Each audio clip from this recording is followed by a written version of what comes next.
Hey everyone, and welcome to a brand new video. Tonight we have 2 hours of horror stories as per usual. I hope you all enjoy them.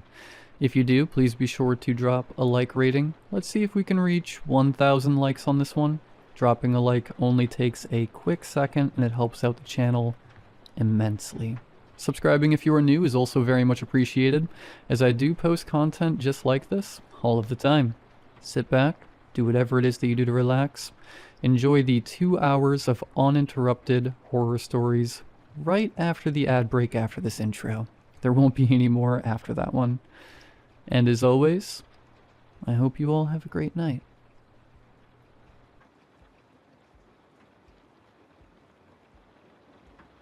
The efficiency of small spaces was the selling point. The agent, a woman with teeth too perfect for her face, had called it cozy, intimate, a cocoon for the modern urbanite. What she meant, what I understood in the bone-deep way one understands the subtext of a rental agreement, was that it was cheap. So cheap it felt like a crime, a converted textile mill. The apartment was a single, open-plan box. The bathroom, a modest cube of tile and chrome, was the only room with a proper door.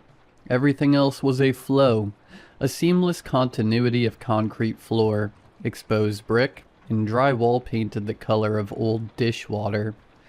The building was steel and concrete, a monument to brutalist efficiency.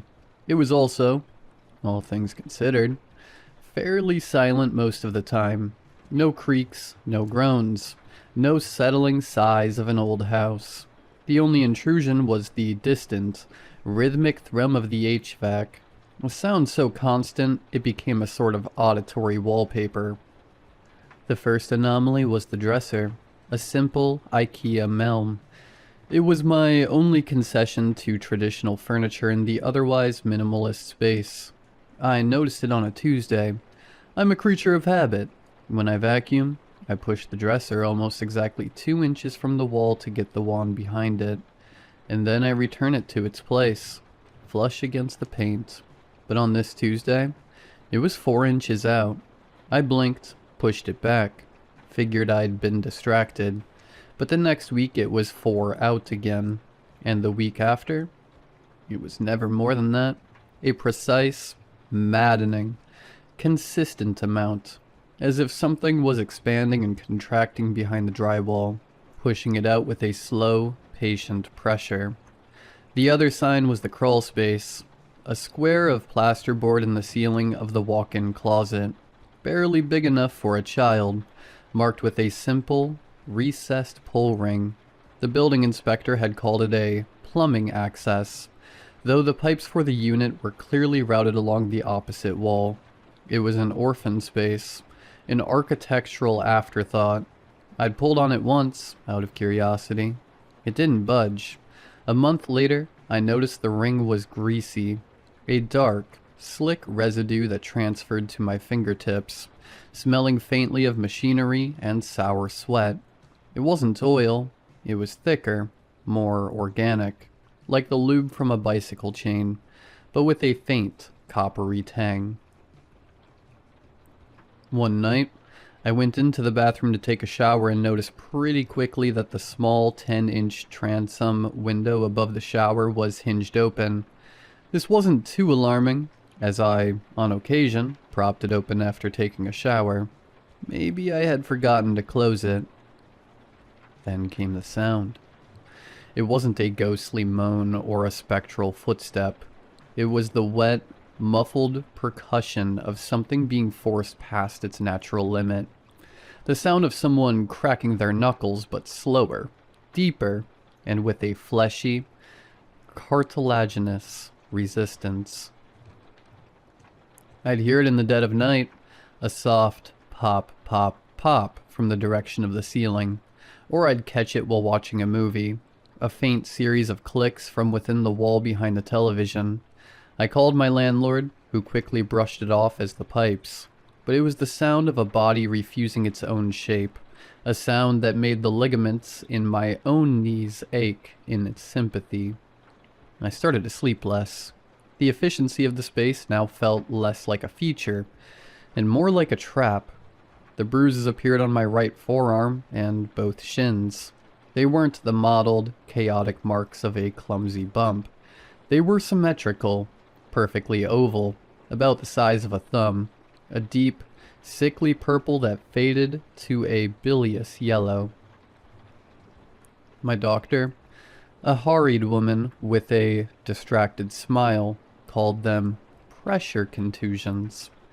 Like someone rested a heavy, narrow object on you for an extended period, she'd said, tapping her pen against my chart. In your sleep, perhaps. I didn't have any heavy, narrow objects. I had a bed, a duvet, and the suffocating proximity of the walls.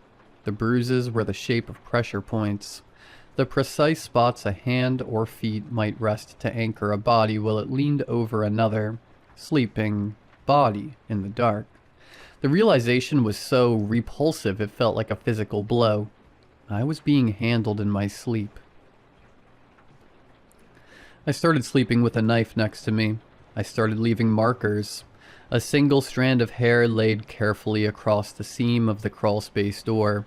A dime balanced on its edge against the baseboard of the living room wall. The hair would be gone. The dime, inevitably, on the floor. The evidence was microscopic, deniable. A draft, a vibration, anything but the logical, screaming conclusion that was beginning to form in the back of my mind.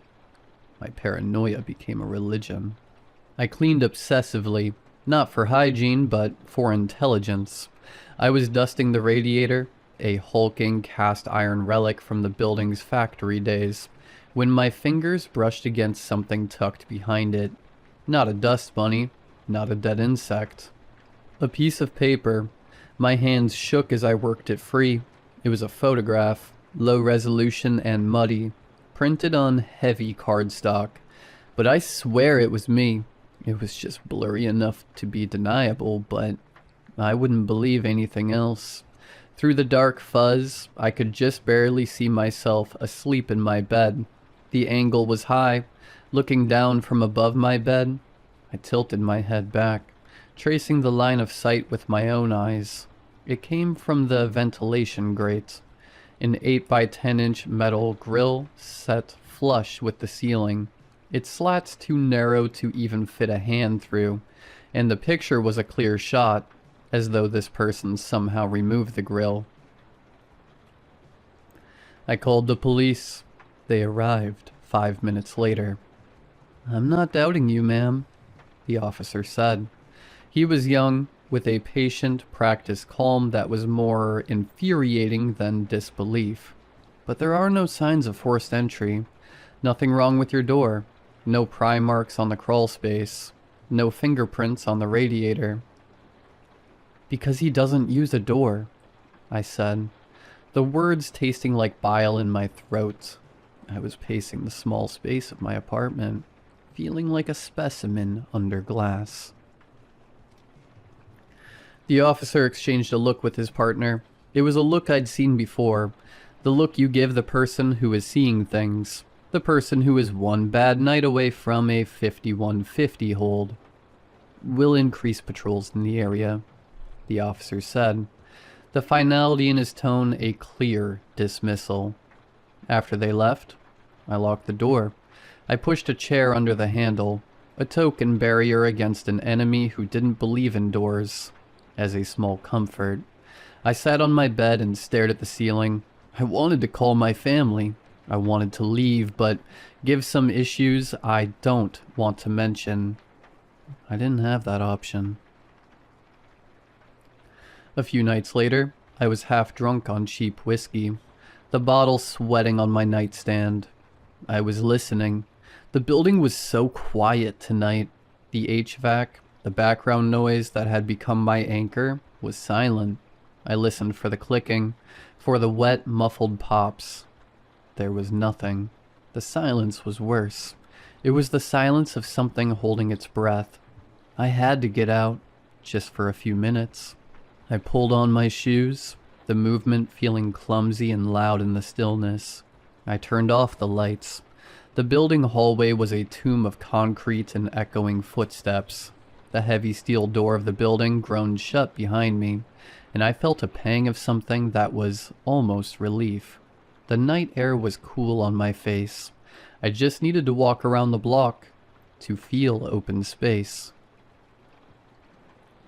I was gone for 10 minutes, 15 tops. As I started walking back, I began feeling a dreadful pit form in my stomach. For what reason other than maybe supernatural premonition, I didn't know. My heart started pounding a frantic, arrhythmic beat against my ribs as I approached the door. I turned the lock. The door swung open into the dark.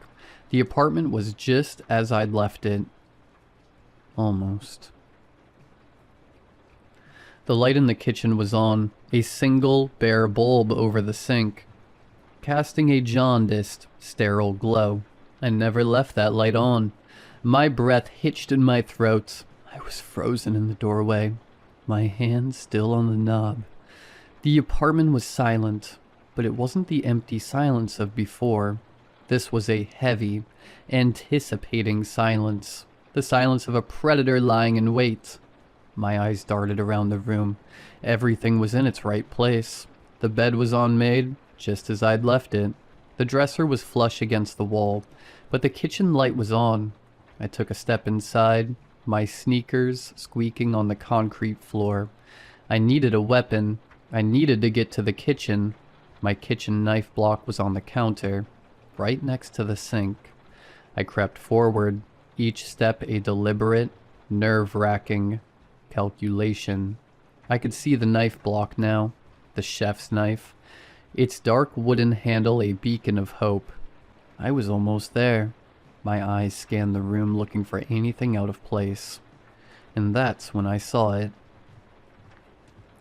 The kick plate under the kitchen cabinets, the thin strip of wood that covered the space between the bottom of the cabinets and the floor. There were scuff marks leading into the darkness. It was ajar, not by much, just a sliver, a 4-inch gap of darkness that hadn't been there when I left. I stopped dead. My blood ran cold.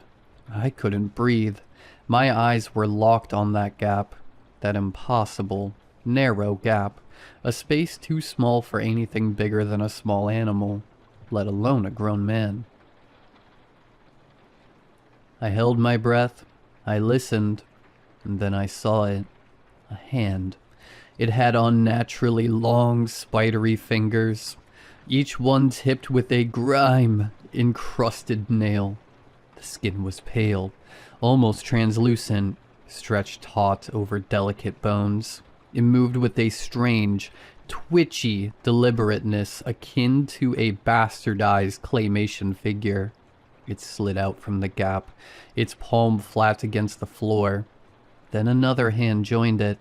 They pushed against the floor, and with a series of sickening, rhythmic thuds, something began to emerge. It wasn't a monster. It was worse. A man. He poured himself out from the darkness, a fluid, impossible shape. He was gaunt, middle-aged, in a sweat-stained undershirt and threadbare pants. His collarbones seemed to overlap, and his hips rotated at an angle that defied anatomy. He was a human origami, a mockery of the human form. I watched in stunned, horrified silence as he unfolded himself, the wet, muffled pops I'd heard for weeks now happening in real time, right before my eyes. He saw me. His eyes, sunk deep in their sockets with a glazed-over yellow shine, widened in terror. He was terrified of being caught. I screamed, a raw, guttural sound that tore from my throat. I lunged for the knife block, my fingers closing around the handle of the chef's knife. He scrambled away, a panicked, disjointed gait that was agonizing to watch. He made some sound. Not a scream, but something more carnal and animalistic. He moved with a terrifying, boneless speed, a scuttling motion that was all wrong for a man of his size. He was a spider, a cockroach, a thing that belonged in the cracks and crevices. He didn't run for the door. He ran for the bathroom. I followed, the knife held in front of me like a talisman. He was in the bathroom, a room so small I could touch all four walls at once. I saw him lunge for the window above the shower, jumping off the shower bench. I thought he'd get stuck. I prayed he'd get stuck. But he didn't. He had practiced this. With a visceral thwack that echoed in the small room, he dislocated his own shoulders. He didn't even flinch. He contorted his torso, his head lolling at an unnatural angle, and slid through the opening like a snake into a hole. He was gone. I stood there, shaking, the knife hanging limply from my hand. I looked at the window, at the small dark opening that had just swallowed a man. I could see the alleyway outside, the brick wall of the neighboring building. There was no sign of him. I sat in the corner of my apartment, the knife clutched in my hand, my back against the wall. I watched the door. I watched the windows. I watched the crawl space. I watched the kick plate. I listened for the clicking, for the wet, muffled pops. There was nothing. The apartment was silent. Empty. I called the police again. They took a report. They looked at the window. They looked at the kick plate. They looked at me with a mixture of pity and suspicion. They didn't believe me. Not really. How could they? I barely believed it myself. That night, I quickly gathered my things and rented a hotel. 2 weeks later, I got a call. A detective. He said they had him. They had arrested a man in a neighboring town. He'd been found hiding in the insulation of a local elementary school. They'd caught him because a janitor had heard a strange clicking sound coming from the ceiling.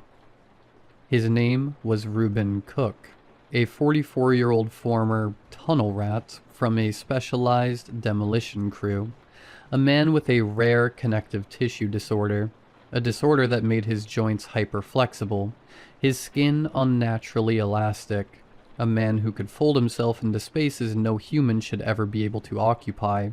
The detective, a man with a tired, world-weary voice, told me about Cook's history. He was a commensal predator, a parasite. He would live in the dead spaces of apartments for months, eating scraps, watching tenants, and God only knows what else. His file was a litany of disturbing escalations. He was previously imprisoned for folding himself into the trunk of a woman's car, and waiting 3 days for her to drive to a secluded location. He was also linked to a case 3 years ago where, after nestling into an apartment, he killed the tenant because they'd tried to install a shelf that would have blocked his hiding spot. I felt a strange, cold detachment as the detective spoke, a sense of relief mixed with a lingering, gnawing dread. He was caught. The nightmare was over, but then the detective said something that sent a chill down my spine. "We found Cook's kit in the walls of your building," he said. "Kit?" I asked, my voice barely a whisper. "It wasn't just a sleeping bag," the detective said. "We found some wooden boxes. The smallest box, barely 12 inches square, contained a collection of your personal items, a toothbrush, strands of your hair, and a spare key."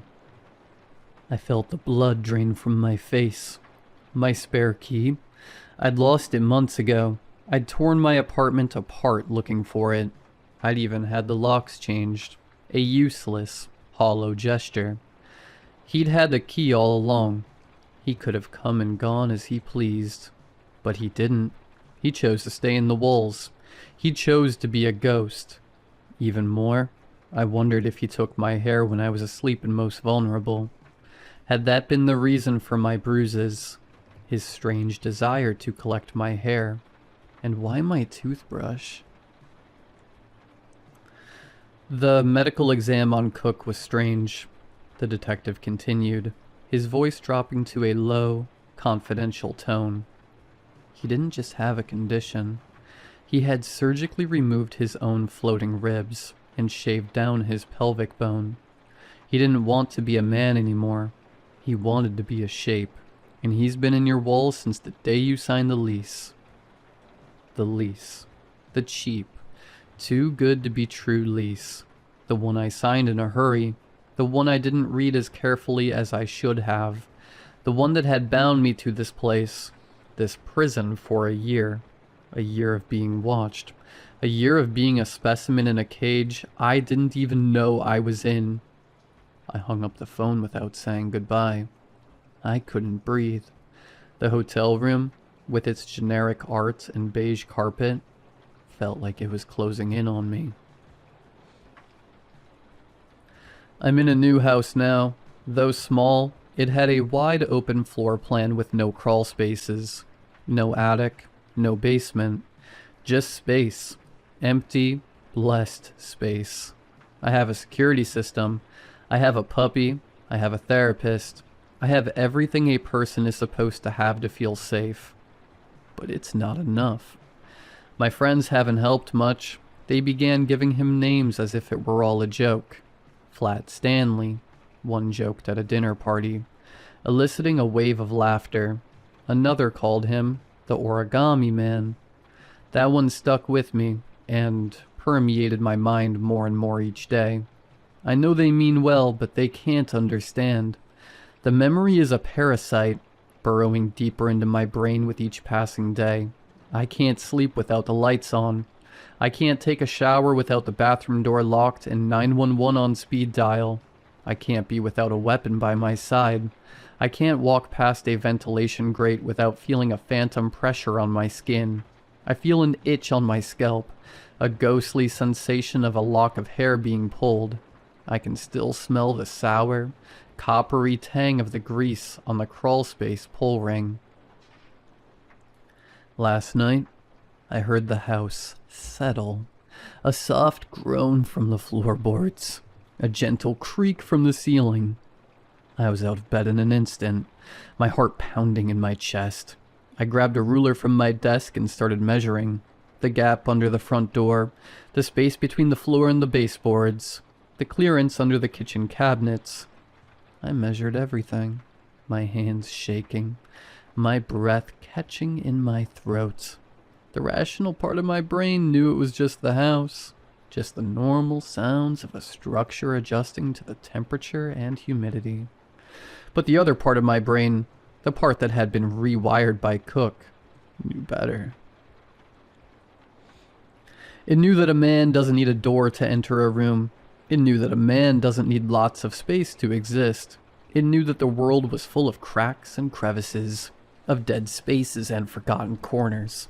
It knew that, even if it was small, there was a chance prison bars couldn't contain an inhuman monster that could bend into any shape, and I couldn't shake the feeling that somewhere, in some forgotten corner of this new house, a man was practicing his craft, folding himself into smaller and smaller shapes. Waiting. I still have nightmares. I still wake up in a cold sweat, my hands flying to my shins, my arms checking for bruises. I still hear the clicking, the wet, muffled pops from blurry glances. I still see the gaunt face, the sunken yellow eyes, the unnaturally thin frame. The detective's words echo in my mind, a relentless, haunting refrain. He didn't want to be a man anymore. He wanted to be a shape. A shape that could slip through the cracks, a shape that could hide in plain sight, a shape that could be anywhere and everywhere. I'm at the kitchen table now, the morning sun streaming through the window. The ruler is still on the table. I've been measuring all morning. I measured them all. I wrote them down in a notebook. I'm measuring them again tonight, and tomorrow night, and the night after that, because I know with a certainty that curdles in my gut that Reuben Cook had a reason to watch me and keep me alive for so long, even if I didn't know what the reason was, and I don't believe he would give up on me so easily. So every time I hear a floorboard creak, every time I feel a draft from under a door, I find myself wondering the same thing. wondering with a cold, sickening dread just how much space a man truly needs to fit.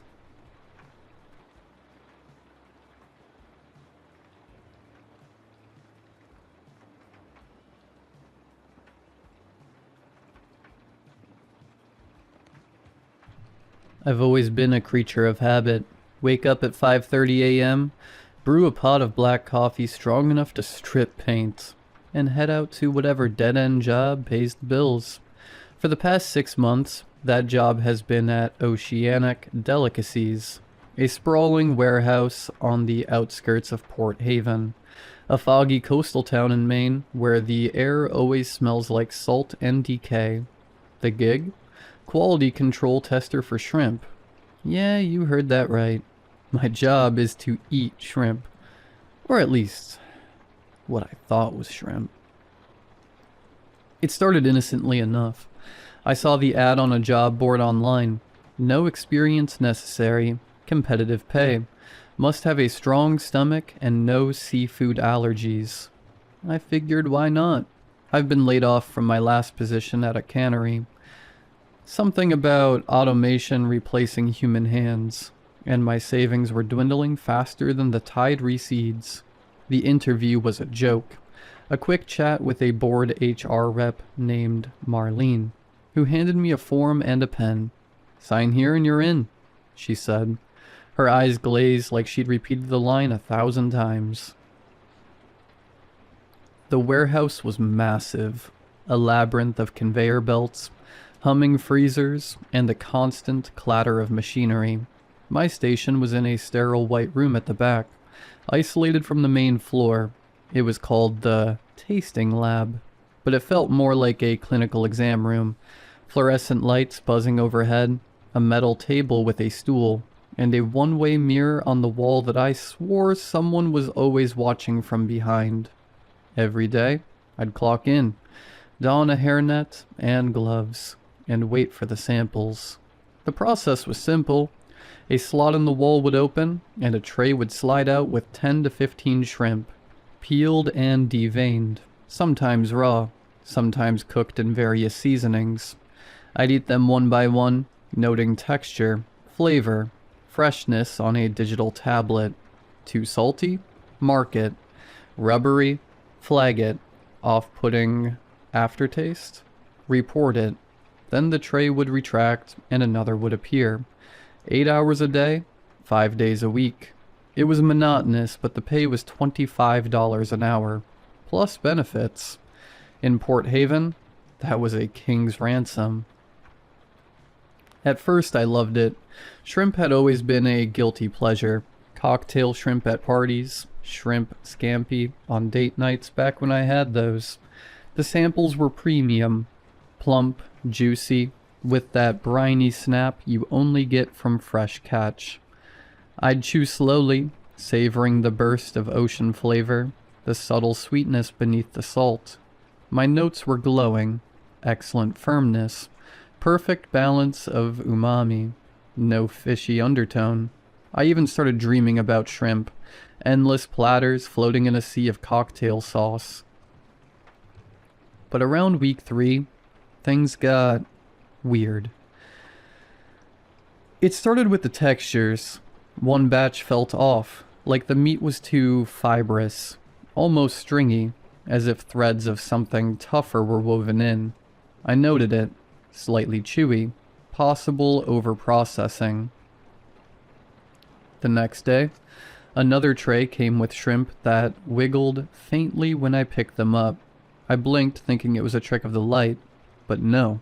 Tiny spasms, like they weren't quite dead. Residual nerve activity, ? I typed, my fingers hesitating. In the cannery days, I'd seen fish twitch post-mortem, but shrimp? They were supposed to be inert. I mentioned it to Marlene during my weekly check-in. She laughed it off, her voice tinny over the intercom. "Oh, that's just the new sourcing. We're testing deep-sea varieties. Fresher than fresh. keeps the flavor locked in. I nodded, but a seed of doubt planted itself. Deep sea shrimp? I'd never heard of such a thing being commercially viable. Port Haven's waters were shallow, battered by storms, not the abyssal depths. As weeks turned to months, the anomalies piled up. Some shrimp had an iridescent sheen, like oil on water, shifting colors under the lights, blue to green to purple. Others tasted metallic, a coppery tang that lingered on my tongue for hours. I started getting headaches after shifts, pounding migraines that blurred my vision. At home, I'd collapse on my couch, staring at the ceiling, feeling like something was crawling under my skin. One night, after a particularly odd batch, shrimp that popped like caviar when bitten, releasing a viscous fluid, I dreamed vividly. I was underwater, in a vast, dark ocean trench. Bioluminescent shapes darted around me. Not fish, but elongated things with too many segments. Glowing eyes clustered in rows. They pulsed with light, beckoning. I reached out and one latched onto my hand, its mouth parts unfolding like petals. I woke up gasping, my palm itching where nothing was there. The next shift, the trays came faster, no breaks between them. I'd barely finished logging one batch before another slid out. The shrimp were larger now, almost prawn-sized, with veins that pulsed faintly under the translucent flesh. I bit into one, and it squirted, warm, not cold like it should be. The flavor was richer, almost creamy with an undercurrent of something earthy, like soil after rain mixed with blood. I flagged it. Unusual temperature. Sample warm upon arrival. Flavor profile altered. No response from the intercom. Usually, Marlene or someone would chime in with excuses. Silence. My body had started to change. I noticed it in the mirror one morning. My skin looked paler, veins more prominent, especially around my neck and wrists. Bluish lines threading under the surface. I itched constantly, scratching until I bled. The headaches evolved into something worse. Whispers, faint at first, like static in my ears, words I couldn't make out, bubbling up from somewhere deep. At work, the one-way mirror seemed to fog sometimes, as if breath was on the other side. I'd catch glimpses of movement in the reflection, shadows shifting when I wasn't looking directly. The shrimp, God, the shrimp, started looking different, not just in texture or taste, but shape. Some had extra ridges along the tail, tiny protrusions like nascent limbs. Others had what looked like eye spots, dark dots that followed me as I lifted them to my mouth. I tried to quit once, went to Marlene's office after a shift, my tablet clutched in shaking hands. "This isn't right," I said. "The samples, they're not normal shrimp." She smiled, that same glazed expression. "Nonsense, you're our best tester. Top scores every week. Here's a bonus." She slid an envelope across the desk. $500 cash. I took it. Bills don't pay themselves. That night, the itching intensified. In the shower, I scratched my forearm raw, and something moved beneath the skin. A ripple, like a worm burrowing. I stared, water cascading over me, convinced it was a hallucination. But no, it happened again. A small bulge traveling up my arm, then vanishing. The dreams grew more frequent. Always the trench, the glowing creatures. But now they spoke. Not with voices, but impressions. Hunger.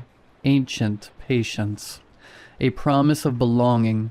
I'd wake with salt crust on my lips, even though I lived miles from the shore. The trays never stopped. I'd eat hundreds a day. my stomach distending painfully, but I never felt full. The shrimp were alive now, unmistakably. They'd curl when touched, actual antenna twitching. Some tried to escape the tray, scuttling toward the edge. I'd pin them with a fork, force them down. The taste was exquisite agony, sweet decay, electric vitality surging through me. My notes became erratic. Sample exhibits motility. Recommend halt. Flavor induces euphoria. Potential contaminant. Eyes present. Multiple. Still, silence from the intercom. I started sneaking samples home, wrapped in napkins, hidden in my lunch bag, under my kitchen light, magnified with a cheap lupe I'd bought online. The truth stared back. They weren't shrimp. Segmented bodies, jointed legs folded tight, mandibles tucked beneath. Larval forms, perhaps, of something much larger. Deep sea horrors, harvested from trenches no sub should reach. I searched online late at night, forums about cryptic marine life, leaked documents from oceanographic expeditions, whispers of benthic anomalies, caught in trawls of the continental shelf, things that mimicked commercial species to infiltrate supply chains, parasites that rewrote hosts from within. The itching spread everywhere, my back, my scalp, between my toes.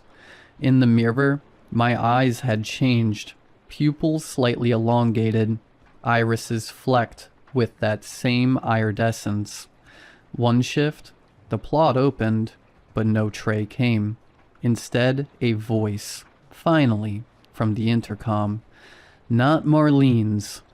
Deeper, resonant, like pressure waves in water.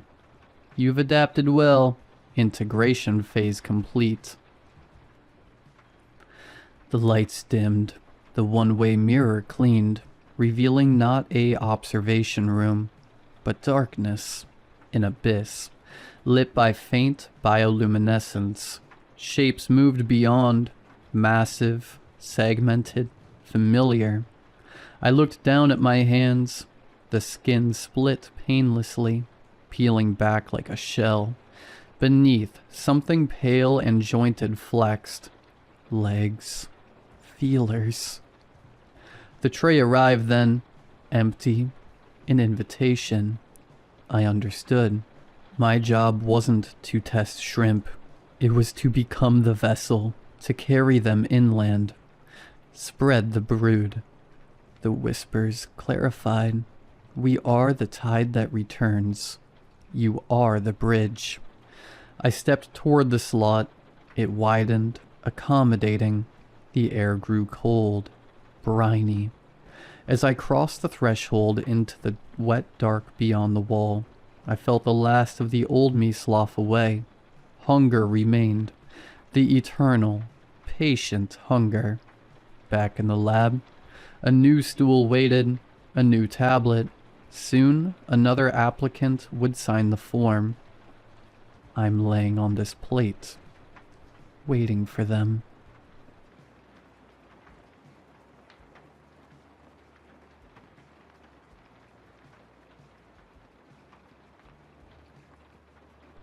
This all began 3 weeks ago, after my almost year-long relationship with my ex ended. Things were amazing with Lily at first. She was hot, way out of my league, but what really made me fall for her was how well we meshed together, how seamlessly we understood each other. She met my every need, big or small. I'd have only just put my fork down to reach for the tomato sauce, and she'd already be passing it to me. I'd sink onto the couch, in the mood for a good horror movie, and before I could suggest the idea, she'd smile and say, "This feels like a horror movie night." I'd wake up from some pretty heated dreams, and she'd already be swinging her leg over me, ready to start the morning exactly how I imagined it. So after 5 months, I made the very smart, not at all too soon decision of asking her to move in with me. It was amazing. At first. She was the first girl I'd ever met who didn't care if I played video games for hours, because she'd just sit beside me the whole time watching me play. She didn't care what I did, as long as I was within reach. Always within reach. Her nails would trail circles on the back of my neck, glide along my arms, or she'd just rest her foot on top of mine. She constantly wanted me in touching distance. I loved it at first. I knew we were probably getting a bit too attached to each other. I stopped seeing my friends as much. I called my family less. Then one day after work, the guys invited me to the pub. It made me realize it had been way too long since I hung out with them. I didn't see the problem and texted Lily to let her know I'd be home late. Just a few pints. There was a skimpy at the bar, so I didn't stay long. I didn't even look at her. I averted my eyes out of respect for Lily. I was a good guy, a good boyfriend. When I got home, Lily was livid. You went to a Skimpy's bar? There wasn't a bar in our rural mining town without Skimpies, and I barely even stayed an hour, but I didn't argue. I felt guilty at the hurt in her eyes as she sobbed into my chest. I didn't realize she'd feel so hurt by it, but of course she would. I never should have gone. So I stopped going out to the pub with the guys. I thought it was the Skimpies that were the problem. So, when the guys invited me out to play golf, I thought it'd be no big deal. It was completely innocent. Wrong. She was livid at me again. You don't even like golf, she cried out. I just wanted to see my mates, I said carefully. So you'd rather spend time with them than me? Babe.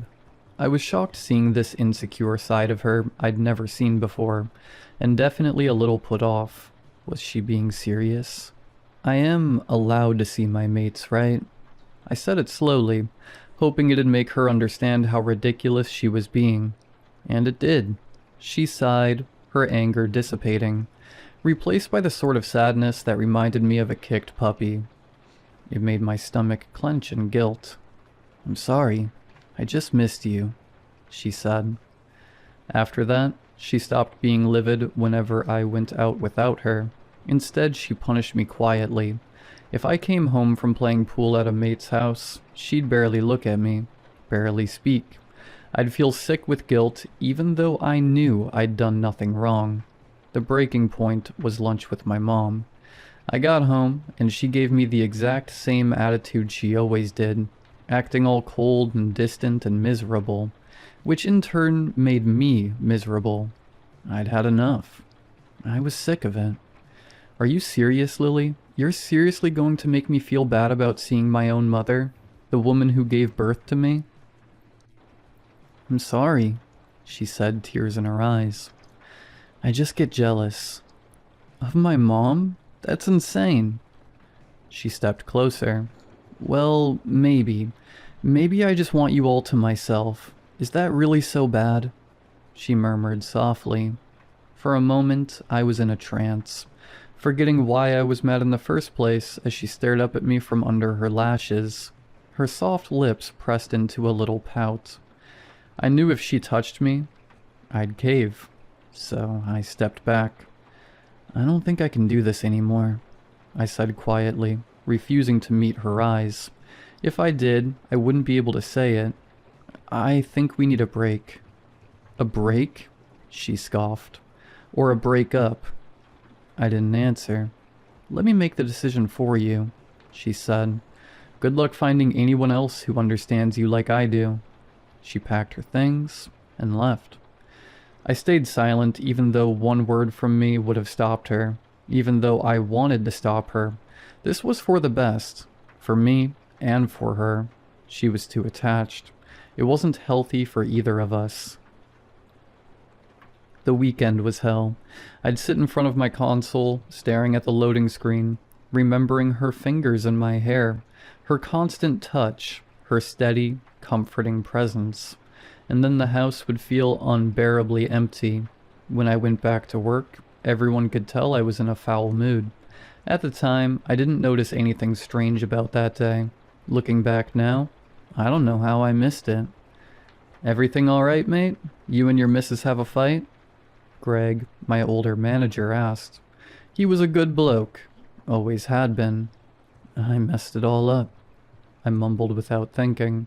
It was the only sentence my brain seemed capable of forming.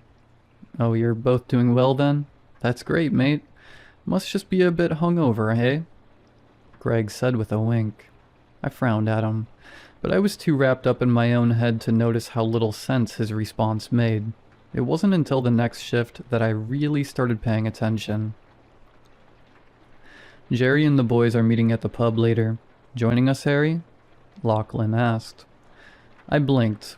My first instinct was to say no, that I wasn't in the mood. Then I realized there was nothing stopping me anymore. No one waiting at home, and a pint with the boys sounded better than going back to my empty apartment, where everything reminded me of her. Yeah, sure, I said. Ah, bummer. The missus still has a problem with those skimpies, does she? You really should tell her they've got nothing on her, and her banging body. Lachlan chuckled. Don't talk about her like that, I snapped. Then I frowned, the words catching up to me. I said I'll come. We broke up. Didn't Greg tell you? She don't get what she's doing with a guy like you. You're what? A 4? Nah, like a 3.5. Lily is a solid 10. I stared at him, annoyed as hell, but more confused than anything. Why wasn't he listening? We broke up, I said slowly. Honestly, I get why you don't hang out with the lads anymore. If I had a woman like that waiting for me in my bed, you boys would never see me again. Lachlan laughed. I just looked at him wondering if he was deliberately messing with me, and briefly imagining my fist connecting with his acne-scarred face. Just shut the hell up, I said. Tell her hi from me later on, he smirked. Tell her I could show her what a real man is. I was seconds away from punching him when Greg called us over. That night, I joined the lads at the bar. I still caught myself averting my eyes from the skimpy, even though I had no reason to anymore. It felt wrong, like muscle memory I couldn't shake, and irritatingly, Lachlan was right. No one compared to Lily. The boys looked genuinely shocked when they saw me. What are you doing here, mate? Isn't it you and your missus' anniversary today? Greg asked. It was, 1 year exactly, but we weren't together anymore, and I was past exhausted with this. Guys, we broke up. Are you messing with me or something? It isn't funny. It's kinda messed up, actually. You just left her at the house? That's low, bro. Who would leave a girl like that at home? We broke up. It was pointless. They were purposely ignoring me, and I couldn't understand why. For the next half hour, they kept shooting me weird, dirty looks. Judgmental ones. Lachlan just smirked. Like this meant it was finally his chance with Lily. But Lily wasn't here. Why did they think she was still around? What the hell was wrong with them? Your pale ale, the waitress said, setting a beer in front of me. I ordered a Guinness. I frowned. Normally, I'd just accept it. I hated making a fuss, but between the boys and the constant misunderstandings, something in me snapped. Yes, this is your pale ale, she said slowly, like I was stupid. I know, but I ordered a Guinness. Sir, this is a pale ale, she said again, irritation creeping into her voice. I know. I was seething. Why did she look annoyed? I ordered a Guinness. I already told you, this is your pale ale, she snapped, crossing her arms before storming off. I stared after her, completely disoriented. What the hell is her problem? I asked. No one answered. I turned back to the boys, searching their faces for anything that'd back me up, but they were all glaring at me. What's the matter with you? Greg demanded. Have you gone mad? My chest tightened. Was I going mad? Or had everyone else? I'm sorry, I said instead. I've been a mess since Lily left me, alright? You didn't even buy her roses? Greg's eyebrows shot up. On your anniversary? Go back home to your missus, mate. Go make things right. What the hell? I stood up, my head pounding, and left the bar. My thoughts were spiraling. What is going on? At home, I called my mom. I needed to be grounded. I needed something familiar. Her voice had always been able to pull me back when everything else felt wrong. Hey Mom, I really need someone to talk to, I said. I'm good, honey. What about yourself? She replied. The answer immediately put me on edge. It didn't match what I'd just said at all. Still, I told myself she hadn't heard me properly. Mom's hearing wasn't always the best. Not great, honestly. Lily and I broke up a few days ago. My throat tightened as I said it. Tears stung my eyes. The first time I'd felt close to crying since she left. Talking to my mom always did that, like I could finally let my guard down. Did she like the flowers? What flowers did you get her? I hope you cooked her a good dinner, too. You've got a good one there, Harry, Mom said cheerfully. My body went cold. No, there was no way she was ignoring me, too. My mom wouldn't do that. She'd never be that cruel. I tried again, slower this time. Mom, we broke up. Lily and I broke up. That's wonderful. I'm so happy you found such a beautiful relationship. You better put a ring on it soon. She laughed. I hurled my phone across the room. My chest rose and fell as I paced. Why didn't anyone understand what I was saying? Lily's voice echoed in my head. Good luck finding anyone else who understands you like I do. My thoughts raced. It was ridiculous. Impossible, but I couldn't shake the feeling that this was somehow her doing. Had she told the boys to mess with me, to make me feel crazy as some kind of punishment? I was sure most of them would do anything if she smiled at them. But my mom, too? That didn't make sense. Needing answers, I rushed back to my phone, relieved to see it hadn't cracked. The call was still connected. Harry, are you there? Yeah, I've got to go, Mom. Love you, I said. Yes, I am looking forward to lunch next week. She replied pleasantly. Even that didn't line up with what I'd said. I ended the call with a shaky breath and dialed Lily's number, only hesitating for a moment. She picked up on the first ring, just like she always used to. Lily had always been within reach, always there when I needed her. Harry? Her voice was soft, sad. My chest tightened instantly. I'd missed her voice more than I wanted to admit. I forced myself to stay focused. Did you tell everyone to mess with me? Mess with you? She repeated. Relief flooded through me so sharply it almost made me dizzy. For the first time in days, someone had responded in a way that actually made sense. She wasn't ignoring me. She wasn't twisting my words. She was listening. She was understanding me. Harry, what are you talking about? I hesitated, suddenly aware of how insane I sounded. Still, I couldn't let it go. It's just, everyone is ignoring me. They're not listening to a thing I'm saying. They're making me feel crazy, and I remember the last thing you said to me was, good luck finding anyone else who understands me like I do. She went quiet. The silence stretched unbearably. My heart hammered in my chest. I said that because I was hurt, she said finally, her voice low. Guilt stabbed straight through me. I'd never wanted to hurt her. That had never been my intention. What do you mean everyone is ignoring you? She asked. She sounded genuinely confused, concerned even. I dragged a hand down my face. It's like they're pranking me. I'll say one thing, and they'll respond with something that makes no sense. I can't get through to anyone. Saying it out loud only made it feel worse. Unreal. Like I was describing someone else's breakdown. I understand, she said. My head snapped up. You do? Yeah, since coming back to live with my parents, seeing my friends again, I don't know. It's like no one's on the same wavelength as me. I can't connect with anyone either, Harry, she said quietly. Not since you. My chest ached. This wasn't what I meant, was it? I miss you. The words tumbled from my mouth before I could stop them. They felt right to say. I did miss her. I miss you too, but you're right. This is for the best. When I moved out there, all I had was you.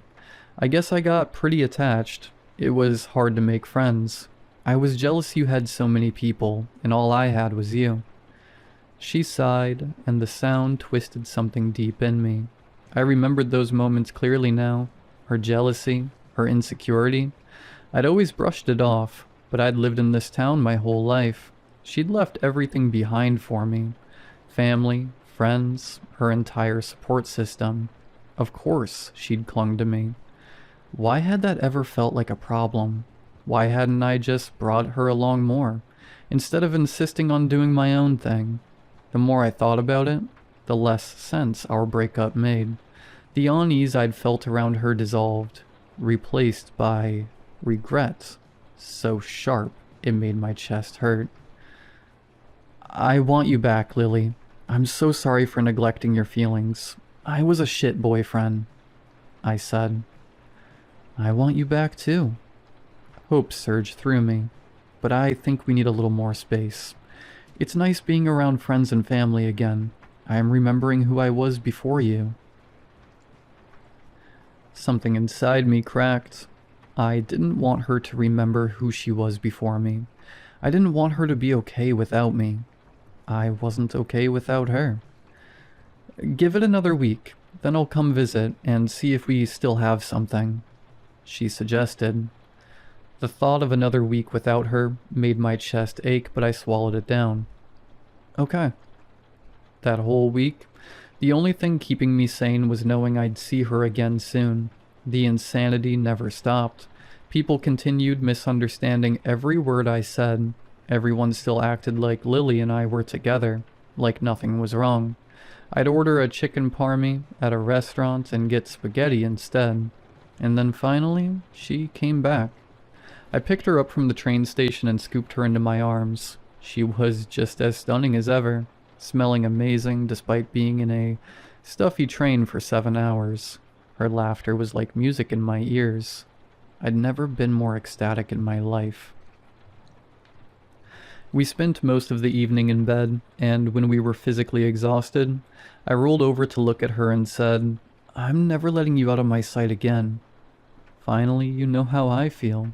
She smiled, rolling her eyes. She moved back in. At work, I was in a better mood than I'd been in for 2 weeks. Greg noticed.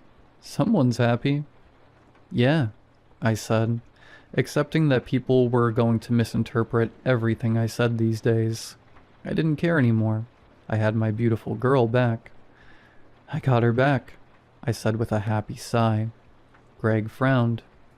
Who? Lily? His eyes widened. Did you two break up? Yeah, man. I paused. He understood what I said.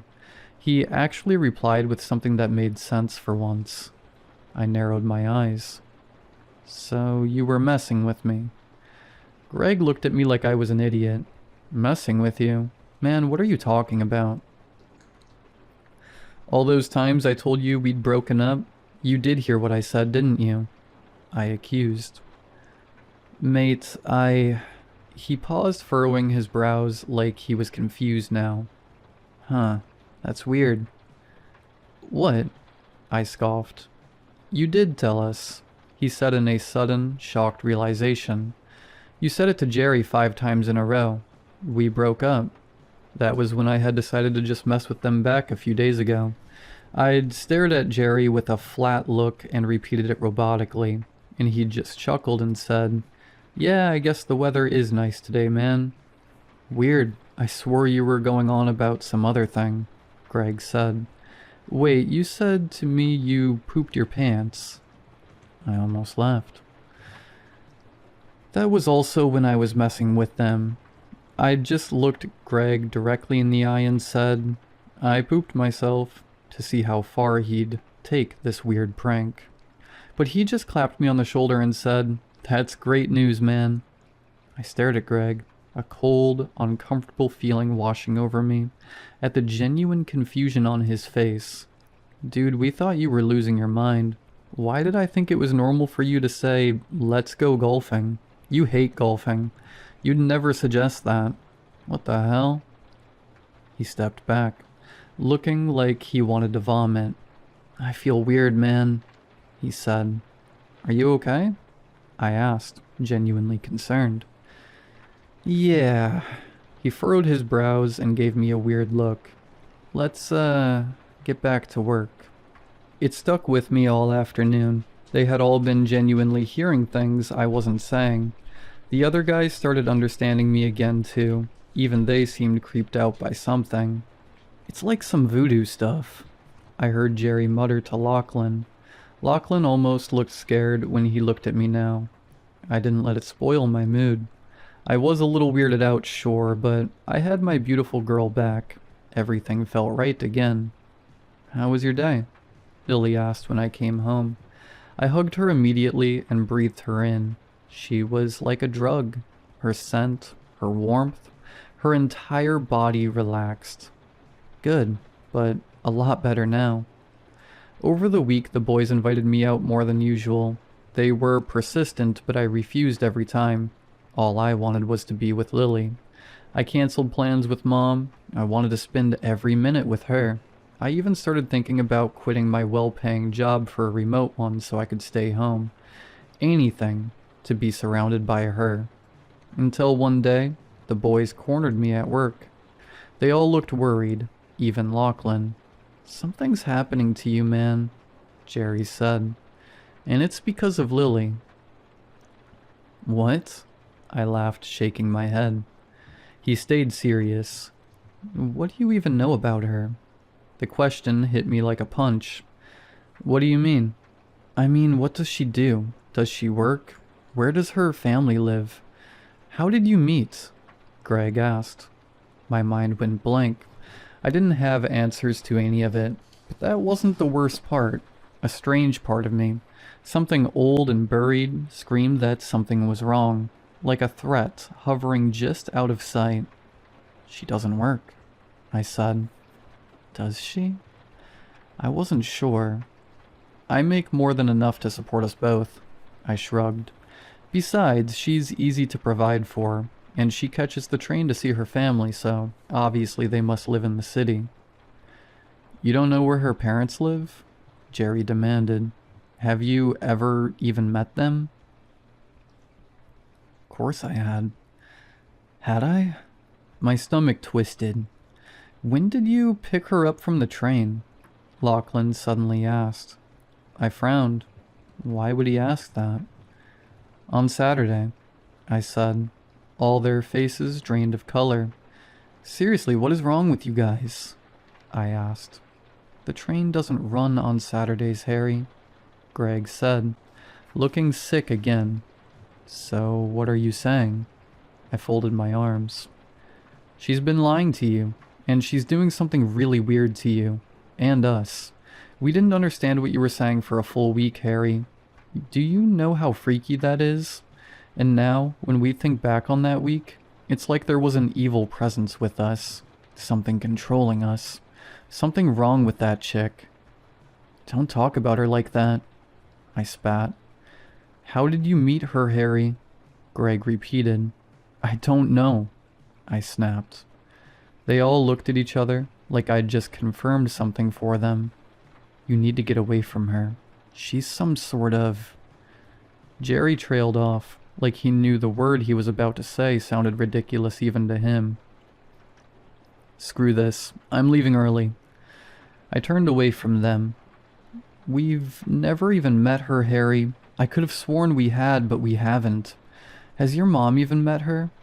I kept walking because I didn't want to admit the truth. I don't know. I was desperate to be back with her. At home, she opened her arms and I melted into them. "The guys were saying some weird stuff today."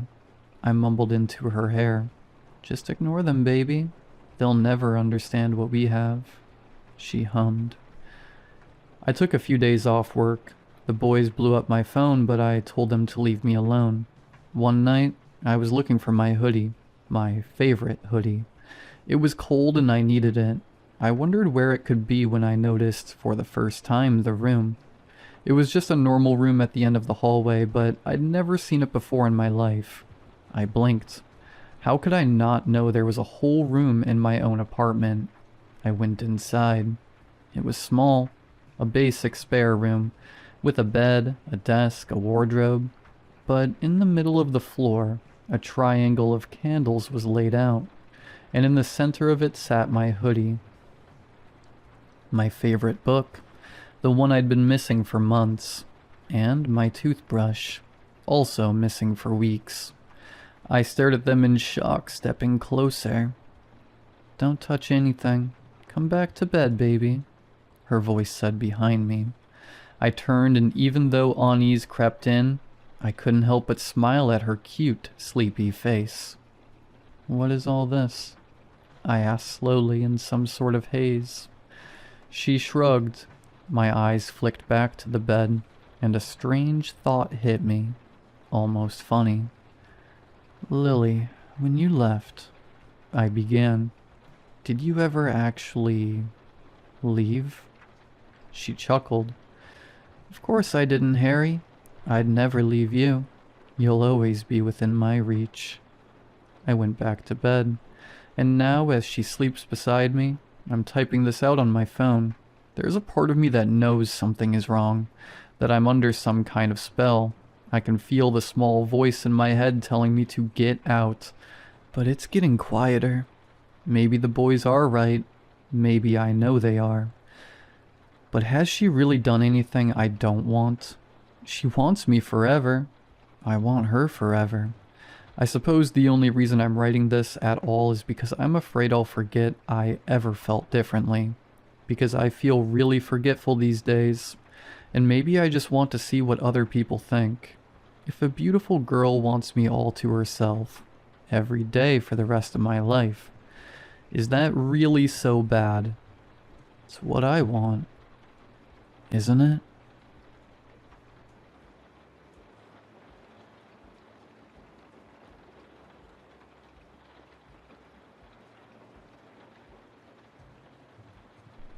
It happened in third period. Xavier, one of the quieter kids in my class, came up to me with a clenched fist and a hand over his mouth.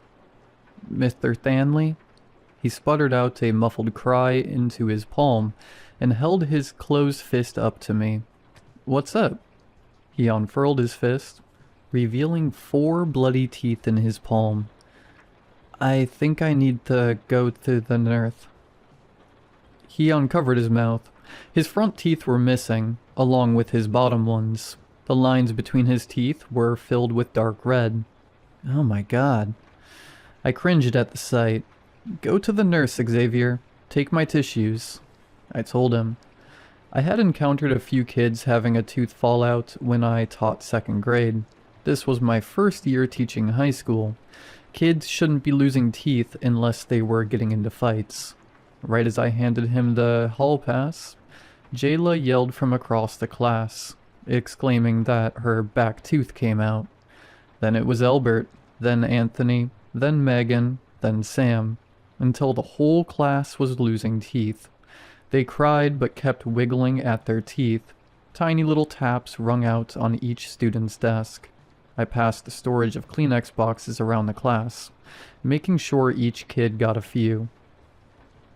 I tried calling the nurse, but she didn't pick up. I walked to the front of the class and announced, "Everyone stay in here. I'm gonna go get the nurse. I'll be back soon."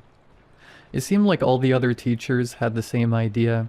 Teachers crowded around in the nurse's empty office, asking about where the nurse went. Others conversing about what happened in their classrooms. Everyone's story was the same. It started with one student, then the rest started losing them. I felt around in my mouth with my tongue, checking each tooth's sturdiness, strong as ever. The nurse walked back into the office. I talked to the principal. He's going to make an announcement immediately. We've already called 911. The news arrived shortly after the ambulances. Helicopters showed up too. Care flights, I think. Men in big white rubber suits closed off the area. Some of them had weird-looking gadgets. Over the next couple hours, hundreds of kids with gauze-stuffed mouths were sent home. Cameras were shoved in the principal's face. Some in mine, too. They all asked the same questions. How many students have been affected? Do you think this could be biological warfare, biological terrorism, chemical runoff in the water system? Are any of the teachers experiencing what the students have? I felt like a deer in the headlights. I was just a teacher. A confused, scared teacher. I got home at about 9. My wife, Mona, greeted me at the front door with a hug. I heard about school today. She stepped back and examined me. Are you okay? Yeah. I didn't want to lie, but it was the easiest option. I couldn't sleep that night. That sound of falling teeth clacking on the desks haunted me. School was canceled for the next 2 weeks. Everyone was talking about it online, article after article about why and how this could have happened. A town meeting was held a day later. As soon as the superintendent walked on stage, the crowd murmured. A mother in the back screamed, "My son's in the hospital. Are you gonna pay for those bills?" This started a chain of furious parents yelling, asking what we would do for their kids. The superintendent was walked off stage, quickly replaced by a public health official. At this time, we are actively investigating what caused this spontaneous phenomena. We're trying our hardest to get you the answers you deserve. He was met with loud disapproval from the parents. As I left the meeting, I saw one of my students with his parents. It was Xavier. When he spotted me, he looked away immediately, as if he was ashamed that I saw him. I felt horrible for the kid. That night, when I got home and settled into bed, my mind began to wander into all the possibilities. One question ran through my mind, though. Why only the students? As I drifted off to sleep, I was jolted awake by a single loud knock on my front door. I stared at Mona. She was fast asleep. When I opened the door, a brown paper bag laid on my porch, red tissue paper stuffed inside, a gift from the community. I thought as I lifted the bag, it was heavier than I expected, and it sounded like a Lego box being shaken around. I placed it on my table, and it let out a slunk, like a beanbag being dropped on the ground. I rubbed my eyes and decided I'd open it tomorrow. The next morning I was awoken by the sound of my wife getting ready for work. I rubbed my eyes and sat up against the headboard. "What did you get your class?" Mona asked. In my half-awake daze, this question confused me. "What are you talking about?" "The bag on the table. It says Mr. Stanley's classroom on it," she replied. I got out of bed and walked to the table. Turning the bag around revealed some words I hadn't seen the night before. As clear as day it read, "Mr. Stanley's classroom," in Sharpie, with a little smiley face at the bottom. When I pulled the top layer of tissue paper out of the bag, something went flying out, tapping repeatedly on the hardwood floor. I got on my knees and scanned the floor. I spotted it against the white of the baseboards. I picked it up and examined it closer. A brown tooth. It bounced on the ground as I dropped it, running to yanking the top layer of tissue paper off. Discolored teeth crowded the inside, pushing the walls of the bag. Every teacher in the school received a paper brown bag that night. The teachers with Ring doorbells revealed someone dropping these bags off. The man had on a long black trench coat and sported a bowler hat. His face was covered with sunglasses and white cloth wrapping, like that old Invisible Man movie. The media dubbed him the Tooth Fairy. It wasn't long until a statewide search for this man was held. The district was in outcry. No abnormalities were found in the children's bodies, but the news still spun the story that this Tooth Fairy might have drugged the kids, or somehow used radiation to make them lose their teeth. How he got the teeth from the classrooms? No one knows. None of the cameras in the school caught him in the holes. My mom texted me and sent me the link of me on the news. Look at you, Hollywood star. Crazy stuff. Stay safe. Love you. From Mom. I don't think she really understood the magnitude of what happened, but at least she thinks I'm famous. I clicked on the video, and as soon as I did, there he was. Black trench coat, sunglasses, white face wrapping. As I spoke, stuttering on live news like the idiot I am, he was in the back, helping a young girl replace gauze in her mouth. I showed this to the authorities. There were no records he was at the school. No EMS personnel saw him. No news outlets interviewed him. The only trace of him was through video. The police interviewed the girl that the tooth fairy was helping. Her name was Sarah. Sarah told the police that he just walked up to her and started helping her with the gauze. He didn't speak to her, but whispered quietly under his breath as he replaced her gauze. She said it was strange because he kept the used gauze and stuffed it into his pocket. Then he walked off and started helping another kid. The police interviewed every kid at the school. They were all helped by this man. A few weeks later, and the search for the tooth fairy died down. Kids started to get full mouth implants. Things started to get better. The town held a night of recognition for the students. Every kid showed up. I saw some sporting a whole new set of pearly whites. They let a few kids speak about the events of that day, and how they got over their pain and overcame the horror. To my surprise, one of them was Xavier. When it was his turn to speak, he held the mic to his mouth and covered the bottom of his face with the other. Before he could speak, someone in the audience stood up. I was in the very back, so I could see exactly who it was, but I recognized the silhouette from anywhere. He walked down the center aisle until he reached the apron of the stage. He stared up at Xavier and lifted his open hand up towards him, gesturing to give him the microphone. Xavier obliged, and the man held it up to his covered face. He whispered something. His hushed voice filled the auditorium. I couldn't tell what he said, but the look on Xavier's face told me what intent those words held. Xavier fell to his knees, grabbing at his face. He crawled to the edge of the stage, and what seemed like black tar oozed from his mouth onto the floor.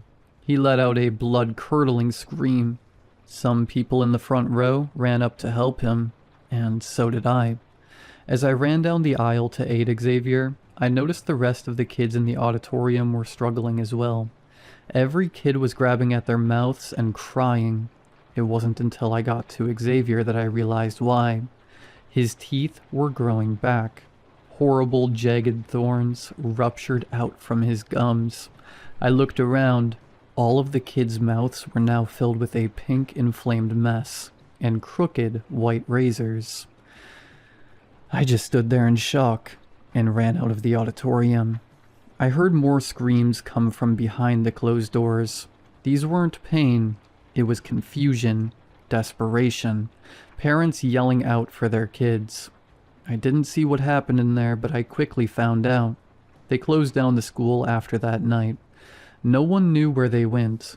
We looked for months. Hell, the whole country looked. We didn't know how to grieve on such a scale. 290 kids ran out of the auditorium missing. The Tooth Fairy's pictures and videos were spread everywhere.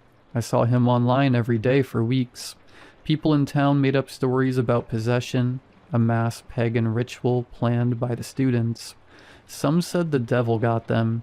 The missing children's posters were rapidly covered with the faces missing pets. I stayed put.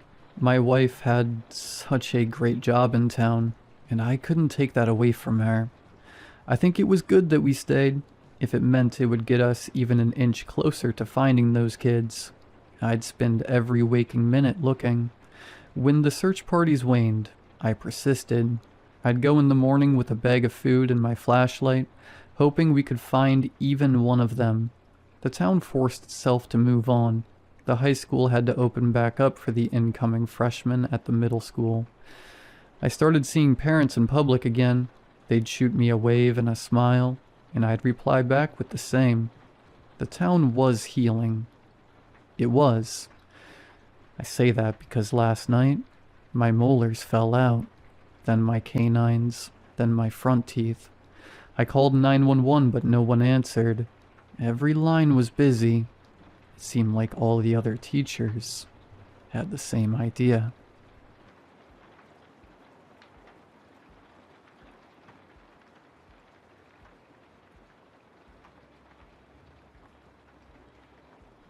I don't really tell people this because it sounds insane, but this is something my family has lived with for years. My aunt lives alone in my grandparents' old wooden house. The house is quiet in the day, but at night it feels wrong, like the air is heavier. Family members visit her sometimes, but nobody ever stays long. You just don't feel safe there, even if nothing is happening. When I was a kid, I had sleep there whenever there's family gatherings. At night, I would hear her talking from the hallway. At first, I thought she was just praying, but then I realized she was having full conversations, whispering, arguing, sometimes laughing softly, when she would go suddenly quiet, like she was listening to someone answer. Then she would reply again, using words I didn't understand. Not Malay, not English, nothing I recognized. It didn't sound panicked either. It sounded familiar, like this wasn't new to her. I remember hiding under the blanket, sweating, just waiting for morning. I asked my dad once what was wrong with her. He didn't look at me. He just said, a jinn. Before all this, my aunt was normal. Actually, more than normal. She was really smart, top student, talented at drawing. Like, scary good. Everyone thought she would have a great future. She failed her college entrance exam. She took it really hard, rode her bicycle for hours every day to go to cram school. Rain, heat, didn't matter. She tried again. She failed again. After that, she changed completely. She would suddenly get angry and destroy things. Throw plates, smash glass, scream. One time she gathered every photo of herself as a young girl and burned them outside, slowly, calmly, like she was erasing proof she ever existed. The family brought Eustace to do Rugia many times. Some left early.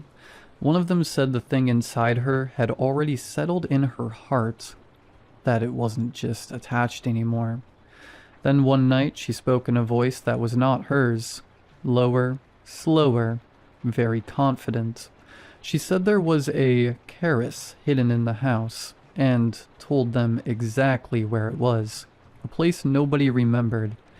When they checked, it was there, exactly there. The Eustace said it was Shirik. My grandfather took the keris to a river at night and threw it away while praying. He thought that would end everything. It didn't. Later, my great-grandmother admitted something terrible.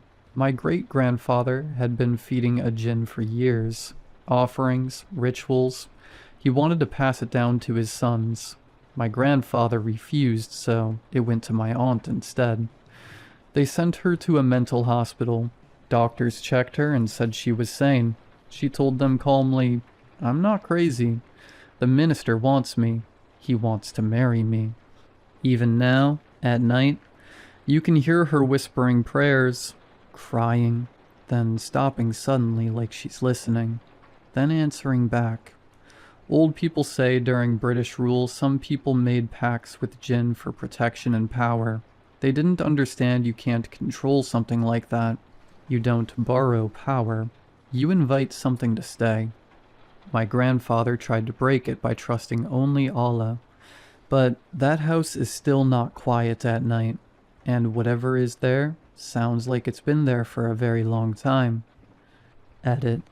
Right now, whatever it is seems tied to my aunt. She's old and very sick, and honestly, that's what scares the family. We don't know what happens after. No one knows who it would go to, or if it even follows normal rules. In our belief, these things exist around us all the time. You can't see them with human eyes. But that doesn't mean they aren't there.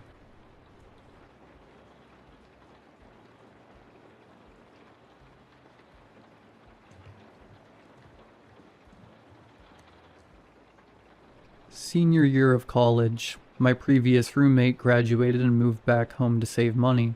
I kept dwelling on the idea of a new roommate taking his place. Someone I don't know, sharing my space. The next afternoon, 3 sharp knocks echoed through the apartment. I swung the door open and was met by a young man with dark, greasy hair hanging over his eyes, clutching a single cardboard box to his chest. Hello? Can I help you? I asked. In a raspy voice, he replied, I'm your new roommate. Apartment 367, right? I nodded. Yeah, man. Come in. I'm Ben. Nice to meet you. He reached out his hand. It trembled as he spoke. Name's Jackson. I held the door open and ushered him inside. As he passed me, the sharp aroma of bleach flooded my nostrils. I nearly gagged. I showed him around the apartment. Not much here, but feel free to use my dishes if you need to. He didn't respond. Just nodded silently, his eyes scanning the room, like he was cataloging everything. I attempted to make conversation, but Jackson was like a brick wall. Out of sheer awkwardness, I decided to leave early for work. I said goodbye and told him I'd be home later that night. Jackson raised his hand in a stiff wave and let out the creepiest smile. When he smiled, it didn't reach his eyes, almost like the rest of his face had to catch up. I gathered my things and chalked it up to him being socially awkward. Later that evening, when I arrived home, all the lights were off in the apartment. I assumed Jackson wasn't home. I switched the lights on and swung the fridge door open. Inside were 10 packages of red meat, neatly stacked and tightly wrapped. As I stood there staring, I heard a faint croaking sound coming from Jackson's bedroom. I moved closer to his door. The croaking shifted into scratching. Then suddenly, the noises intensified. My nerves shot through me. I banged on his door. Hey man, everything alright? Everything went silent. 10 seconds passed. Then, in a gargled tone, Jackson hissed. Yes. Just getting dressed. Okay, I said quickly. Just checking. I heard some noises. No response. I went back to my room and locked my door. For the first time since moving in, the next morning, Jackson was gone. His door was wide open. I tried to ignore it and went straight to the fridge to grab my eggs. Before I could, I noticed 5 of Jackson's meat packages were missing. I assumed he'd cooked sometime during the night. Still, curiosity gnawed at me. I slowly approached his bedroom. A tangy, metallic smell hit my nose as I peered inside. The room was practically empty, like no one had ever moved in. Except for the cardboard box. It sat unopened on his desk. As I stepped closer, a knock sounded at the front door. I recoiled. The knocking came again. I cracked the door open to see Jackson standing there, with a woman beside him. Hey, Jackson, I muttered. He rushed inside, the woman following closely behind. Forgot my keys, he mumbled. Thank you. His eyes darted towards his bedroom as he shut the door quickly. This is my sister Amber, Jackson said. Amber cocked her head to the side and raised her hand in a stiff, unnatural wave. She never spoke. Nice to meet you, I said softly. Are you helping Jackson move more stuff in? Her eyes stayed glazed on me.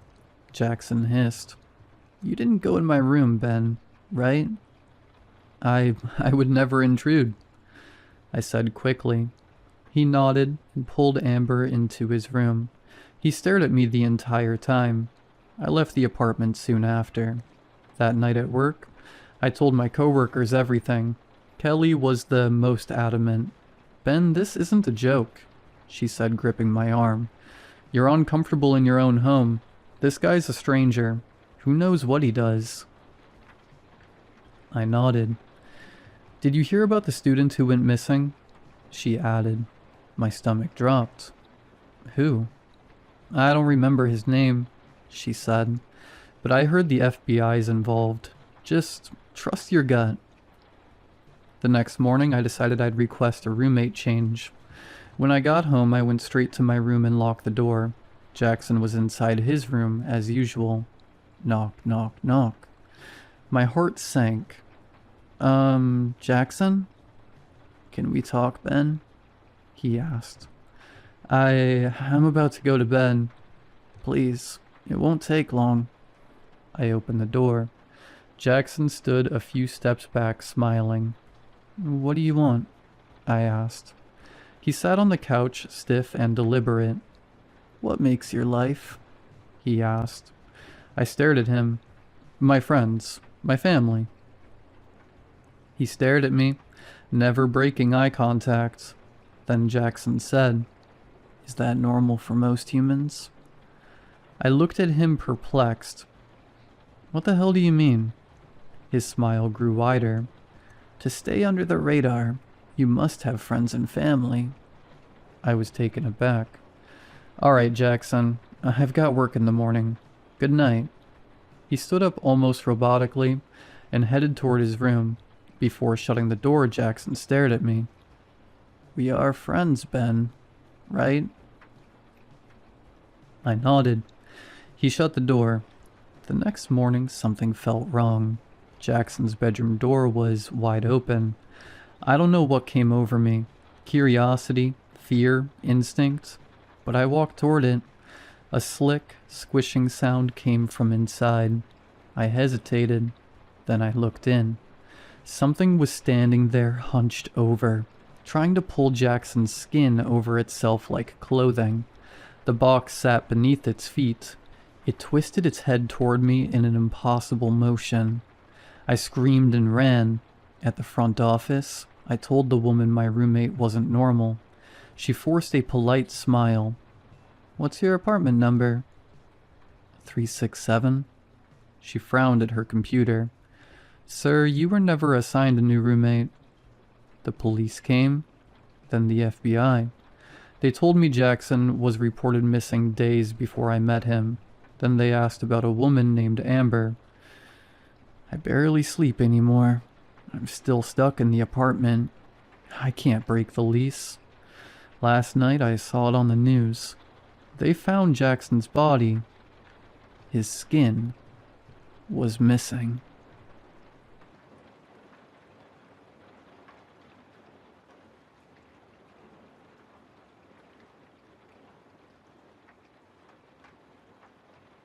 I don't think my recovery is going the way it should. That's not fear talking. I'm not in pain exactly. If anything, I feel calmer than I probably should. Comfortable. But there are gaps. Entire stretches of time I can't account for, and when I try to focus on them, my thoughts slide away like they're tired of being held. Let me start from the beginning. I was finally back in my apartment. The place stunk of cleaning agents and something faintly like pungent soap. Bleach and dish soap. Sharp enough to sting the back of your throat, but was thankfully free of pests. My Uber driver was kind enough to help me up the stairs. The bandages on my legs made it hard to walk comfortably. It was kind of weird seeing a few of my neighbors' houses marked with fumigation signs and taped off, but nothing compared to how happy I was to finally be home.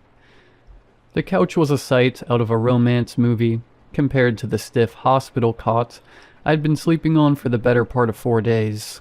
I resisted the urge to flop into it, still a bit uneasy about what had led me to need all these bandages in the first place. Nothing under the cushions, thank God. I eased myself down into my usual spot. hissing slightly as one of the wounds on my leg stretched in an uncomfortable way. Still a massive improvement. The bites were painful but healing. Slowly. They still wouldn't scab properly, but at least they were closing. Remote in hand, Netflix, trashy romance blaring in the background, and my favorite soda. Exactly what I needed, at least until the knocking came. Seriously? I know they said my insurance would cover home health care, but I'd barely been home 2 hours. My bandages shouldn't need changing for at least a day, right? With a quiet, okay, maybe loud, groan of frustration, I peeled myself off the couch. My back and legs, wounds, threatened to tear again as I eased my way to the door. I wasn't expecting anything in particular. Maybe a guy fresh out of college, maybe some woman with a slightly chubby build. Anything but the old, cheerful woman who greeted me by pushing her way inside the moment the door opened.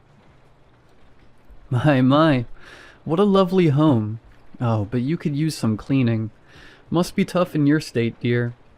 That sing-song voice grated on my nerves, almost as much as her jostling past me did. Can I help you? I asked flatly, half expecting I'd let in a saleswoman or maybe some kind of religious nut. Why, dear, I'm here to help with all of this. She motioned dismissively to my entire being. You're in such a state. So she was my nurse. All right. Look, not to be rude, but it's been a tough week. Can we just do whatever you need? My mother wouldn't really approve of me being such a poor host, but it's not like she'd ever find out.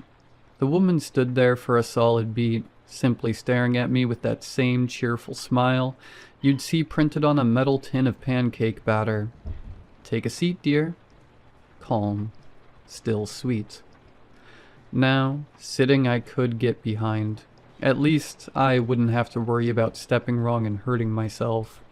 She placed a hand on my back as I leaned forward, gently pushing me into position.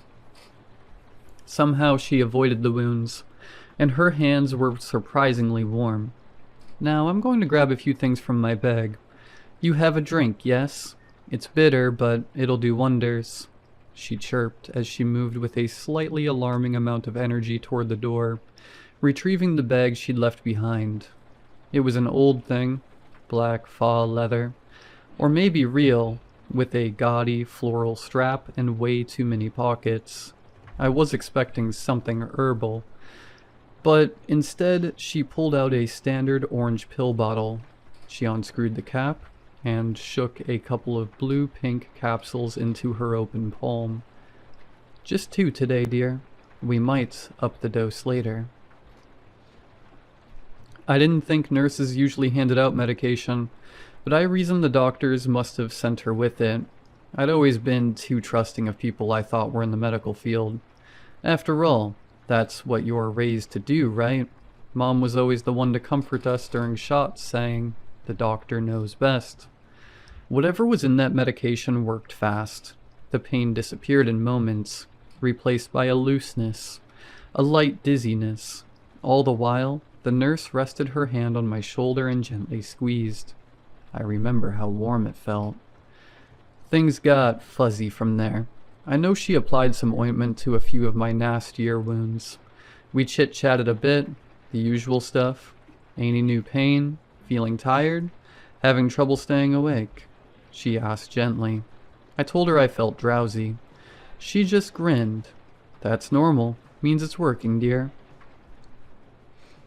I slept better than I had in days that night. No waking up to fresh blood where a scab had torn loose. No nightmares about things crawling in my bed. Just black nothing. I woke up to blood on my sheets the next morning. At first, my thoughts turned to the worst, but something dulled the panic before it could really take hold. I've never been good with the sight of my own blood. That calm didn't sit right with me. Still, it helped me focus. The bandages she'd applied yesterday, soaked with whatever ointment she'd used, had come undone. My left arm was bare, wounds leaking blood through half-formed scabs. I couldn't help but notice, though. The scabs were gone. Not crumbling away, not falling apart. Staying. Maybe the cream was working. I eased myself out of bed, carefully balled up the sheets, and tossed them onto the floor. I'd deal with them later. I just limped into the kitchenette when the knocking came again. I took a deep breath and steadied myself against the counter. The medicine had clearly worn off. Every step tore, every bandage rubbed grit against open wounds that felt newly exposed. I'll be there in a... The click of the doorknob cut me off, and there she was again. Same cheery smile, same beige cardigan, same black bag with the tacky floral strap. "Oh, hey, thanks for coming back," I said awkwardly, wondering how she'd gotten in. Had I left the door unlocked yesterday? "Hello again, dear. Ready for your medicine?" Same tone, same energy. It was too easy to let her take over. I was tired. I was sore. I just wanted it done. "Sure," I said. "Just let me get a sandwich or something." She gasped, a hand flying to her mouth. Shock, or maybe hurt, replacing her usual chipper demeanor. "Oh, no. You need to rest, dear. Let me handle that for you." I tried to protest, but she took my arm and pulled me toward the couch. Pain flared as the movement reminded me just how much the medicine had hidden the day before. I felt a pang of annoyance as she helped herself to my fridge, pulling out a cold bottle of water and handing it to me along with another round of those blue-pink pills. Still, I couldn't complain. They worked. Within minutes, my aches eased and the world began to blur around the edges. I must have dozed off when the smell hit me. Bacon. I turned my gaze from the TV, which at some point I'd apparently managed to turn back on, now playing a nature documentary, and toward the kitchen. She'd put on an apron and was busy cutting lettuce. The thought of saying something, anything, about her helping herself to my groceries was pushed aside by this idea of a warm meal, not from a hospital. And I'm glad I didn't. She made a classic breakfast spread, perfectly cooked scrambled eggs, fluffy and soft, bacon just how I like it, a little chewy with some crunch. She even turned it into a couple of BLTs, all arranged neatly on a platter I didn't remember her bringing, alongside a tall glass of some kind of juice. "Now, dear, it's a little bitter at first, but trust me, it'll help." She wasn't lying. It tasted like orange juice mixed with lemon, sugar, and something distinctly medicinal. Whatever it was, warmth spread from my gut outward, turning what had been a dull, painless throb into a light, almost drunken floatiness. She spent the next hour going over my words, talking about her garden and how Reginald had been acting up again. Apparently, she named her plants, which I found kind of adorable. She spoke about their care the same way she spoke about me, as if they were patients too. Those pills really did wonders. I didn't feel a thing.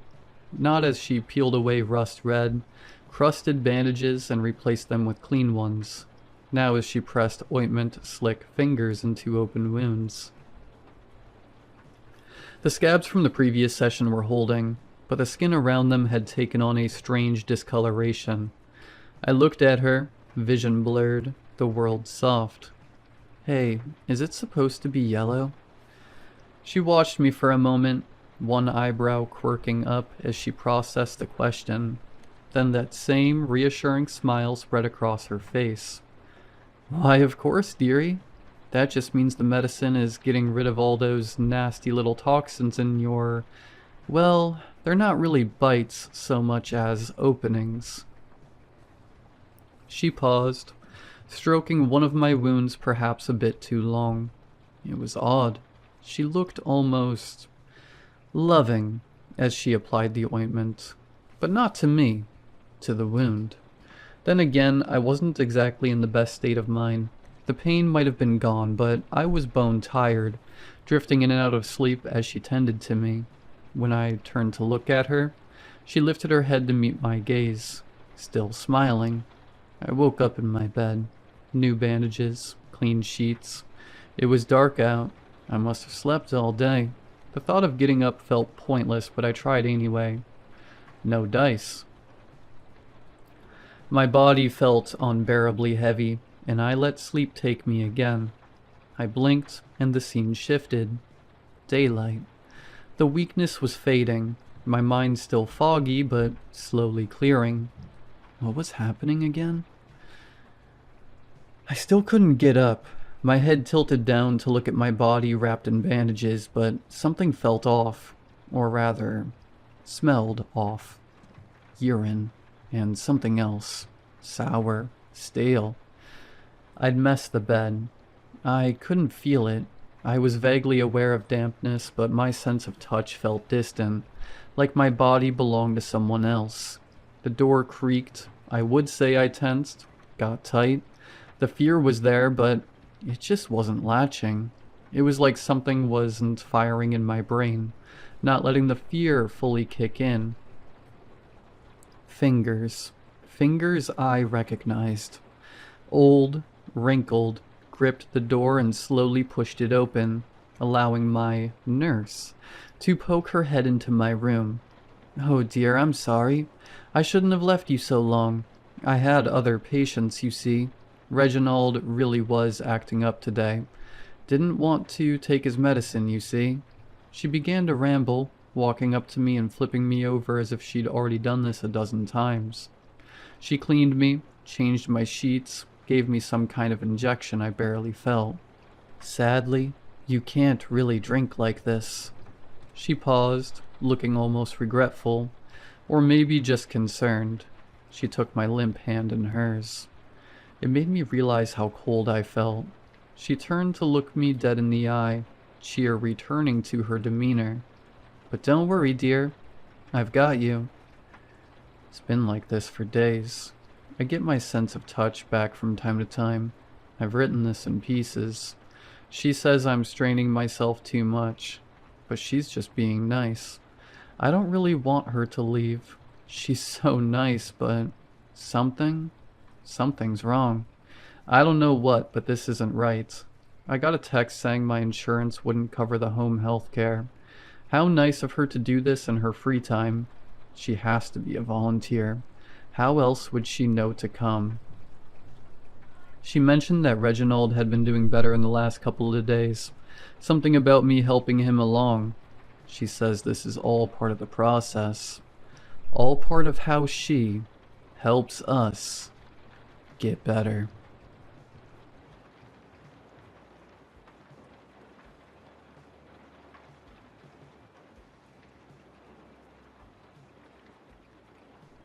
This was a rule as far back as I can remember. I always just assumed it was some sort of thing about keeping me safe, so I don't pinch my fingers or burn myself somehow. I don't really become curious until I started driving my own hand-me-down at 15.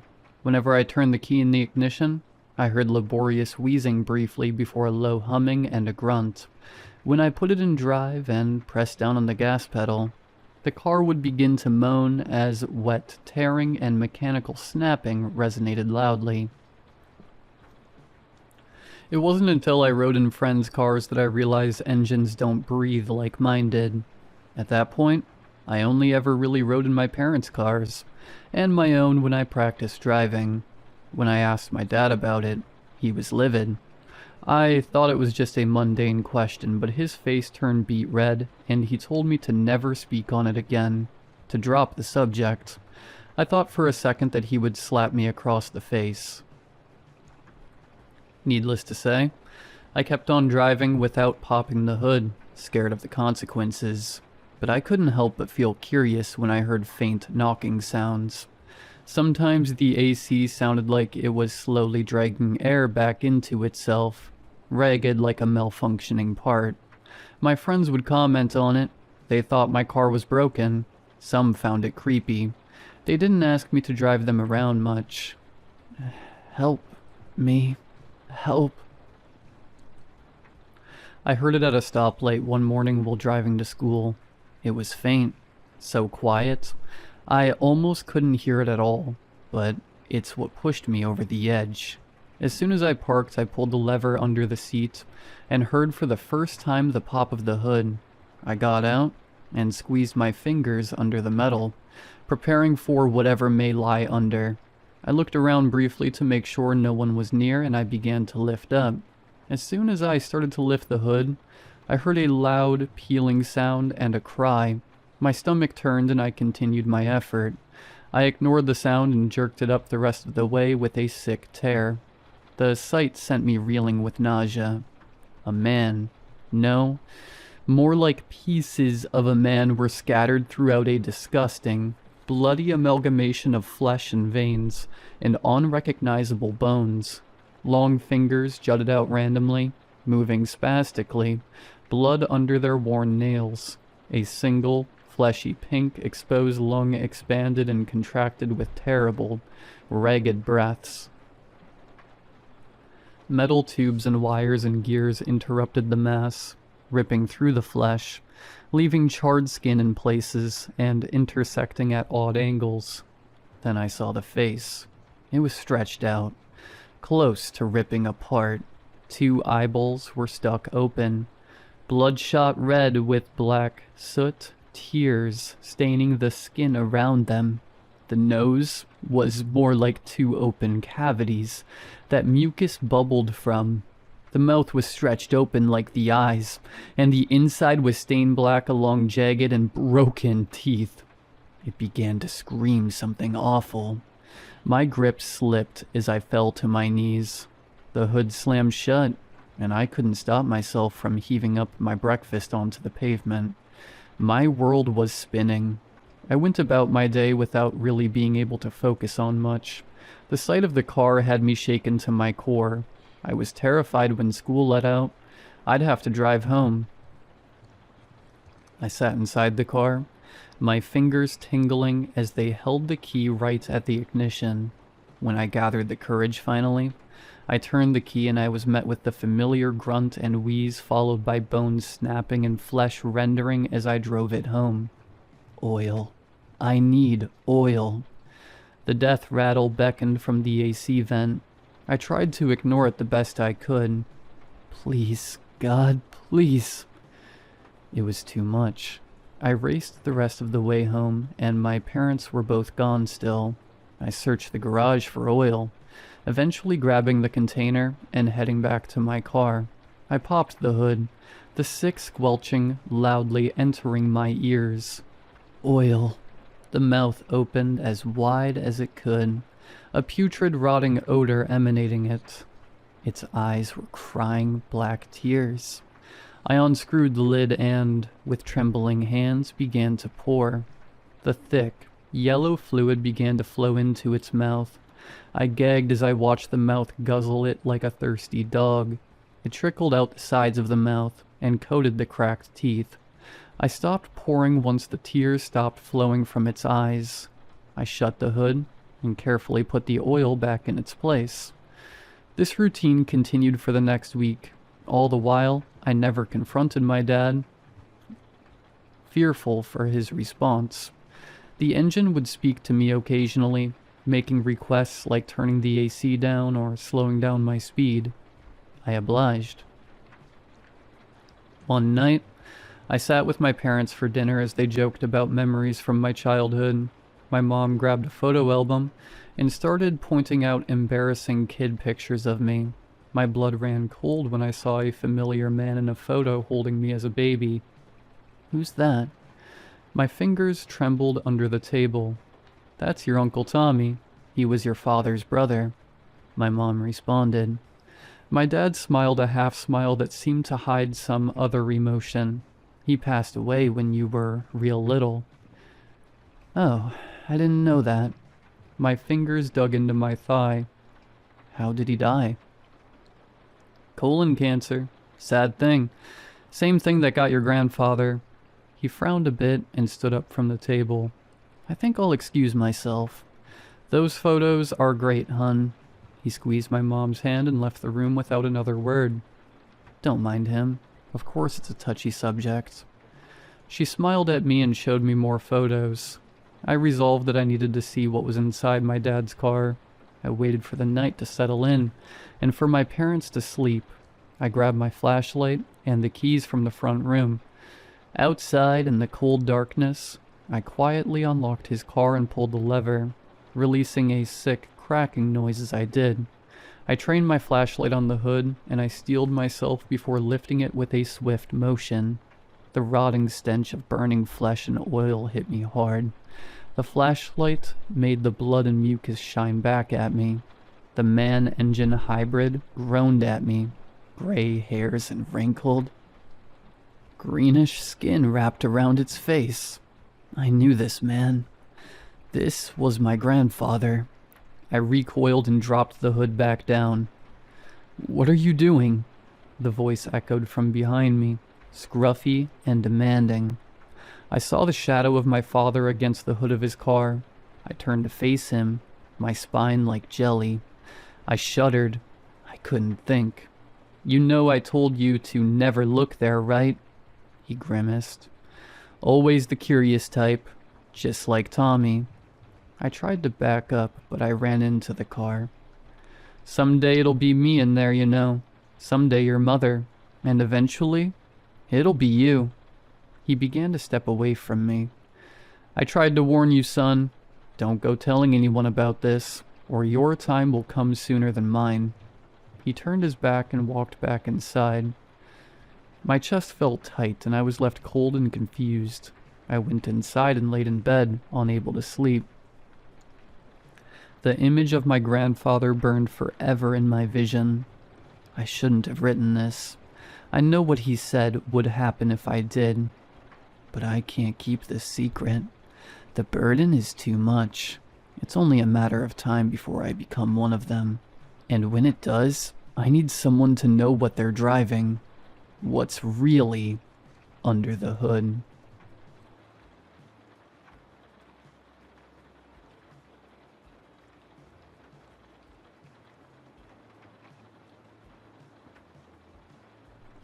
The siren started just after dinner. That long, wounded animal howl that makes your spine tighten even if you've heard it 100 times. I was washing the dishes at the sink. My wife, Karen, was wiping the table. The kids were arguing about who'd taken the last roll. "Cellar, now," I said. Not loud, just firm. "We practice this. We live on the edge of town. South side, where the fields open up and the sky feels bigger than it should. Missouri's like that. The weather runs thick here. So does faith. I'd preached on storms before. How God sends rain on the just and unjust. How he's a refuge. I believed it. I still do." The cellar door groaned like it always did. The steps were damp. I flicked on the light and the bulb buzzed. We filed down. The kids first. Eli, 7. Ruth, 11. Caleb, 14. Then Karen, then me, pulling the door closed. I latched it. I could feel the pressure change in my ears already. The radio crackled. Tornado warning. Rotation confirmed. Take shelter immediately. Karen reached for my hand. I could feel her shaking. She leaned close so the kids wouldn't hear it in her voice. "Daryl, what do we do now?" I didn't hesitate. "We rest in God," I said with conviction. "Same as we always have." The wind started to thump against the house, low and heavy. Dust sifted from the joists. I glanced at the kids huddled on the bench, eyes wide. "Come here, guys." They huddled in, knees touching. "Let's pray." We bowed our heads. I asked God to cover our home, to put his hand between us and the storm. I said we trusted him. I meant it. The wind began to scream overhead. A freight train sound like the old folks say, only louder than any train I've ever heard. Something hit the house. The walls shuddered. Dirt sifted from the ceiling and dusted our shoulders. Ruth started to cry. I kept praying. I prayed louder. Then, as sudden as it came, The sound pulled away. The pressure eased. The radio said the cell had lifted, jogged east, spared the town center. By morning, we climbed out to broken branches and a torn-up fence. No roof gone, no walls down. Praise God. At church that Sunday, the sanctuary was packed. Folks cried and hugged. We sang louder than usual. The pastor said we'd been spared for a reason. I nodded. I thought of the prayer in the cellar and felt sure I'd been heard. It started with a rash on Eli's arm. Red, angry, like poison ivy but wetter. We tried calamine, then antibiotics from the urgent care. The skin broke open anyway. It smelled wrong, sweet and sour at the same time. Karen got a spot on her neck 2 days later, then Caleb's ankle. People around town started showing up with bandages, with scarves and warm weather. The ER filled up. The state called in help. Men with white hazmat suits started knocking on doors. A woman from the CDC took swabs. She didn't meet my eyes. "We're asking everyone to stay inside," she said. "This is temporary." It wasn't. Karen's skin darkened around the wound, sloughing like wet paper. She tried to joke. "Guess I won't be wearing my Sunday dress," she said. Then she cried when she thought I wasn't looking. They set up roadblocks. National Guard trucks idled at the exits. Phones buzzed with rumors. Bioterror. Judgment. I prayed more. I asked what lesson we were supposed to learn. They didn't gather us in person. Instead, everyone logged into a town-wide Zoom call. Faces boxed and jittery. Microphones muting and unmuting. A man with gray hair and tired eyes filled the main screen. The audio lagged for a second before he spoke. His voice flat and careful, like every word had been rehearsed. "We believe the tornado aerosolized topsoil from the agricultural area and dispersed mucorals, spores, present in it over the town." A woman unmuted herself. "What's that mean?" The scientist hesitated, fingers tight on the mic. "It's complicated." I pulled my phone out, thumbs clumsy. Mucor? Autocorrect fixed it. I clicked the first result and felt my throat tighten. I unmuted myself and read out loud. "Mucormycosis," I said. "A rare but serious fungal infection. Causes tissue death. Sometimes called," I swallowed, "flesh-eating black fungus." The call went very quiet. "There's no reason to be alarmed," the scientist tried to reassure us. "We're working on antifungals. Containment is critical." I thought of the prayer, of the storm turning away from the heart of town, like a finger lifted at the last second. Eli didn't last the week. The infection moved fast once it reached his shoulder. He tried to be brave. "Dad," he said, voice thin, "did I do something wrong?" "No, son," I told him. "Jesus loves you." When they took his body, they sealed the bag tight. I could still smell that wrong sweetness in the house. Karen followed 2 days later, then Ruth. I held Caleb on the night when his fever spiked. I prayed harder than I ever had. I begged God to spare just one of my children. Caleb died before dawn. I'm alone now. Quarantine tape still flaps at the end of the street. The fields are quiet. The sky is clear. I sit in the cellar with the radio off and the Bible open, staring at words about refuge and mercy. I turn to a page I don't remember marking. Job. Thin paper whispering. The Lord gave, and the Lord has taken away. Below it I see another verse. Shall we accept good from God and not trouble? I close the book. My fingers itch. The skin near my wrist has gone soft, darker than it should be. It smells faintly sweet. I'm not afraid anymore. I pray that God receives me. I take comfort in the quiet promise of seeing my family again in heaven.